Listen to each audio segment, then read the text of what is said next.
What is up, guys? Welcome back to another GeekaWhat video. In this video, I'm going to be attempting to build a gaming PC inside of a $1,000 budget. Perfect for the end of 2021, but also of course for 2022. This future-proof system features some really great parts, and I'll be running through all of these in this video as I put the system together. Not only that, I'll be testing out the performance of this build later in key new titles like Battlefield 2042, Forza Horizon 5, and of course the new Call of Duty Vanguard, to give you guys the best idea possible of what kind of performance you can expect. Let's do this. As ever with one of my build guides, we're going to kick things off by stripping things down. We're going to remove our case choice, we're going to remove our GPU power supply, deal with all of that later, keeping things simple with our RAM or our memory, our CPU or processor, the motherboard, and of course our M.2 storage. We'll deal with these four components first of all. The one thing that these four components all have in common is that we can install them onto the motherboard before worrying about the case or the power supply or any of those extra parts. It allows us to do as much as possible outside of the case as early as possible and keeps things simple, especially for a first time builder, which is kind of the intention of this video. A lot of you guys in the market for a system like this is probably going to be your first PC. What better processor to have in your first PC then than this, the AMD Ryzen 5 5600X. Now in the current climate this might seem like an unusual choice. The new Intel options are absolutely phenomenal, but the motherboards are pricey, the DDR5 RAM is even more expensive, and stock, while it's been pretty good so far, is a bit more uncertain. The Ryzen 5600X is a super powerful 6-core 12-thread chip that supports, really in my mind, up to a 3070 without really bottlenecking, helping to future-proof this system. Installing this processor into the motherboard is really simple.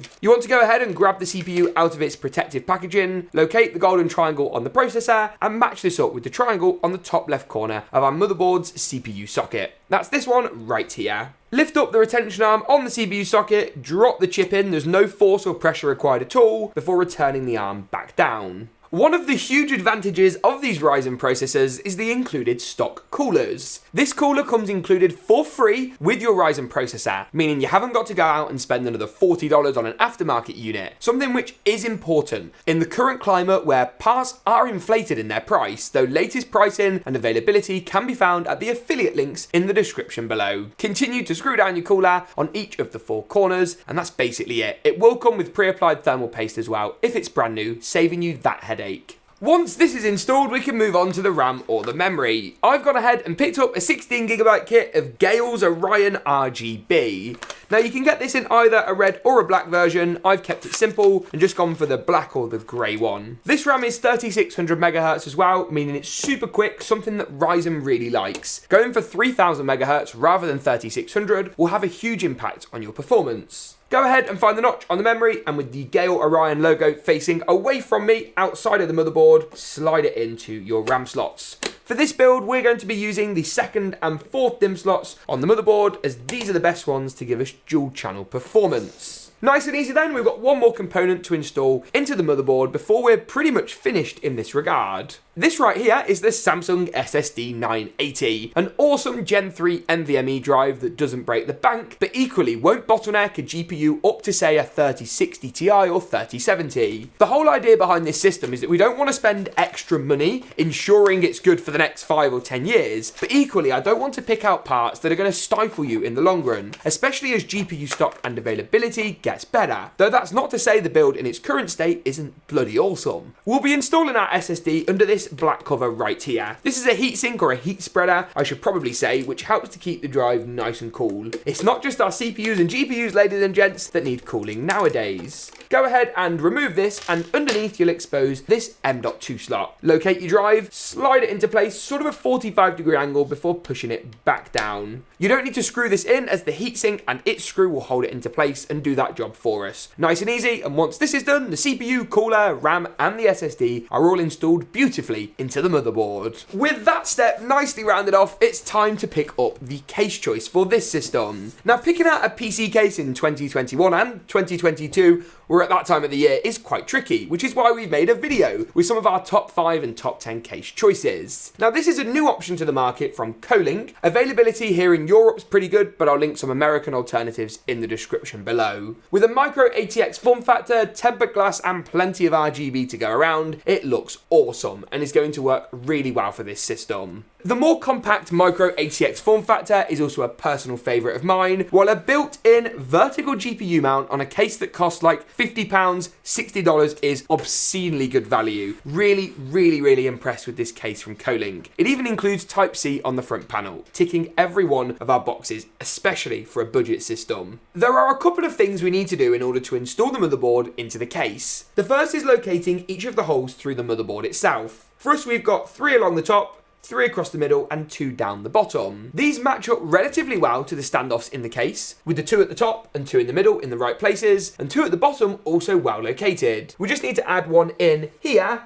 and here, so 2 on the right hand side. Go ahead and screw these in, install your motherboard's rear I/O shield, the metal plate that comes included in your motherboard's box, and screw the board in. Nice and easily. I often find it's a better option to lay the case down flat for this step.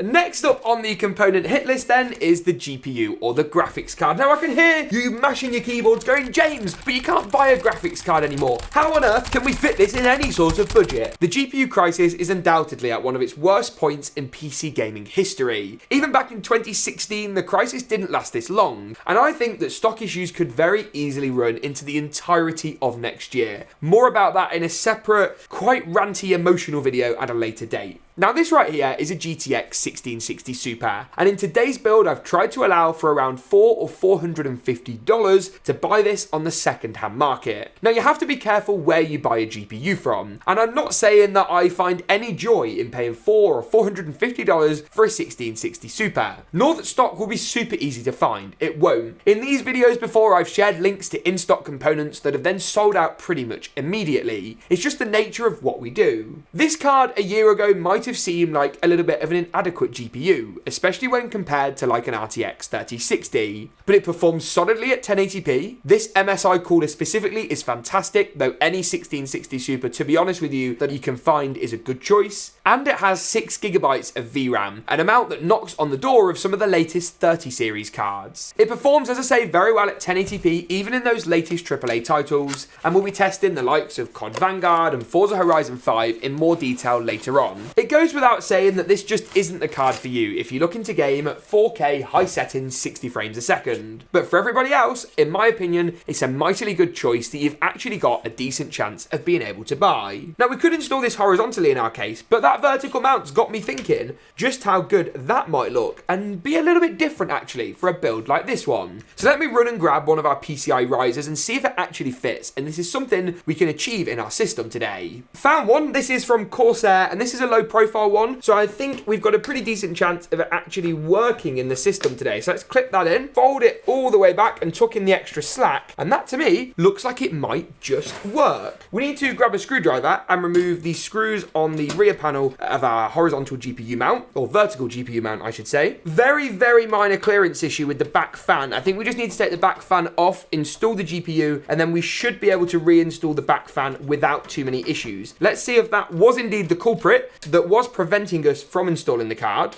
That's starting to look just a little bit more positive. We need to fasten the GPU down and then actually make sure that we can fit the fan back in afterwards. As for airflow and stuff like that, that's quite an important addition. So there's good news and there's bad news. The vertical GPU mount looks amazing, but because of the extra height on this MSI card, the fan just isn't quite going to fit. We can still have the vertical GPU mount and get the airflow upside though, because we can just pop the fan on the top of the case instead and have it as an exhaust. So our net airflow is still going to be exactly the same. If anything, this is maybe a slightly better position actually, what with heat rising and all of that. And then I hope this will allow us to keep the vertical GPU mount because it looks awesome. And to be able to do this so inexpensively in such a budget build is a massive bonus. With that in though, there's only one more thing left to install into the case, and that's the power supply. I'm also going to whiz you through some of the cables and wiring, so if this is your first build, stay tuned because we're going to cover off each of those bits and try and make it as simple as possible. Power in this build build is provided by the Kolink Core RGB. Kolink were very kind in making today's video possible by sending out the case and the power supply, as mentioned earlier, and they included this fancy little RGB unit. Now this power supply right here actually has a few tricks up its sleeve. Not only is it 80 plus certified, you get up to 700 watts of power output,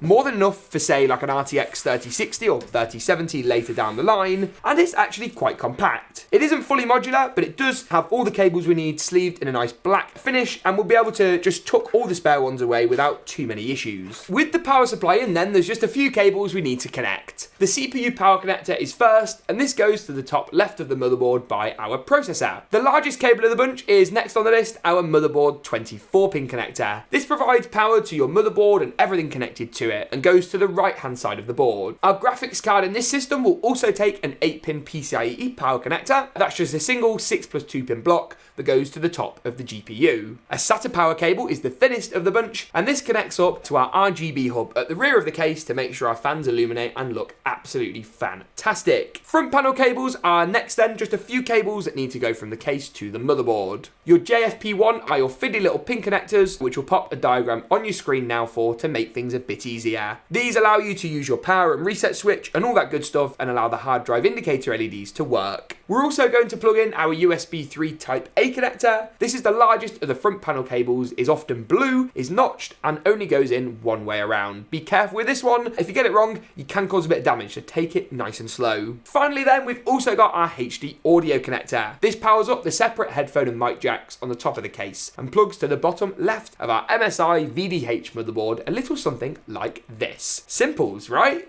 Once you've done that, all you need to do is boot the system up, jump into the BIOS, and change the RAM speed to 3600 MHz, like so. Download Windows and install your drivers, as we covered off in a detailed tutorial, which is blown up in the cards section now. We'll rejoin you in just a few moments for some detailed gaming benchmarks, but first, it's time to see how good the system looks with all of its lovely RGB in an epic glam montage. I'll see you in a second, but first, roll that montage.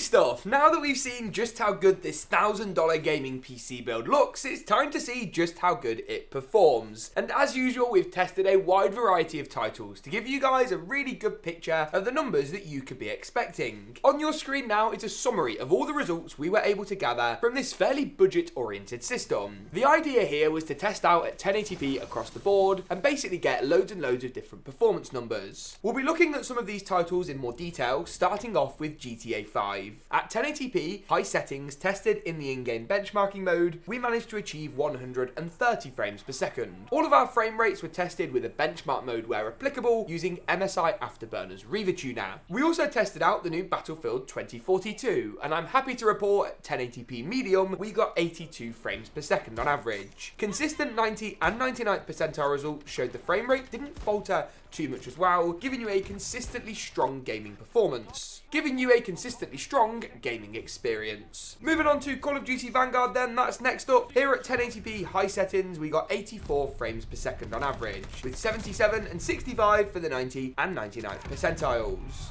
It's a similarly positive story in Forza Horizon 5, where at 1080p high settings in the game's shiny new benchmark mode, we managed to achieve 88 frames per second on average. Our frame rate results here were also pretty consistent, with the game never really faltering below this level. This is more than enough frame rate, by the way, for a racing game, where FPS is undoubtedly less important than our next title, a first-person shooter. Specifically, this is Halo Infinite. The brand new Halo game is always a good one to test out. We love it when a new Halo comes out, as it gives us a nice shiny title to add to our lineup.